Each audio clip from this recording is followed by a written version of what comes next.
Everyone, আজকে গল্প করব আমিরার ডিম দাদিন নিয়ে। আমার ছোট চাচি শাশুড়ি মানে বৌমার গল্প। এটা হচ্ছে আমার শ্বশুর বাড়িতে। আমার শ্বশুর বাড়িটা মূলত একটা স্কুল ঘরের মতো বিশাল বড় পরিবার, মানে হচ্ছে আমার দাদা শ্বশুরের এই ৮টা ছেলের পরিবারের যত যারা আছে আলহামদুলিল্লাহ, এবং এখন সবাই হচ্ছে দোতলা তিনতলা করে যার যার মতো করে নিয়েছে। তো আমার বৌমাও মানে আমার ছোট চাচি শাশুড়িও তার মতো করে তিনতলা করেছে। তো এখন এই যেই মুরগির যে খামারটা, এটা হচ্ছে বাসায় এন্ট্রি নেবার পথেই, জাস্ট হচ্ছে ডান হাতে।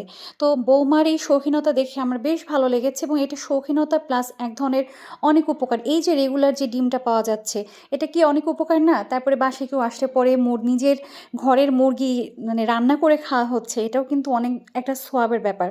তো বৌমার এই শৌখিনতা আমার কাছে আসলে অনেক ভালো লেগেছে। এবং এই মরগ মুরগি, এগুলো হচ্ছে টার্কি মরগ মুরগি। এই মরগটাকে দেখে তো আমি পুরাই অবাক।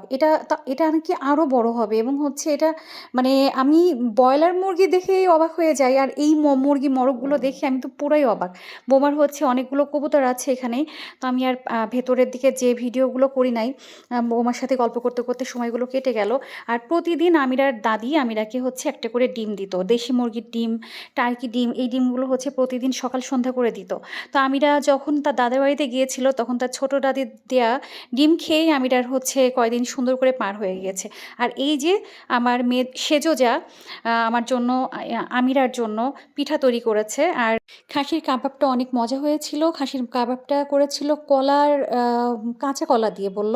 তো যাই হোক, সব কিছু মিলে বিকেল নাস্তাটা অনেক সুন্দর ছিল।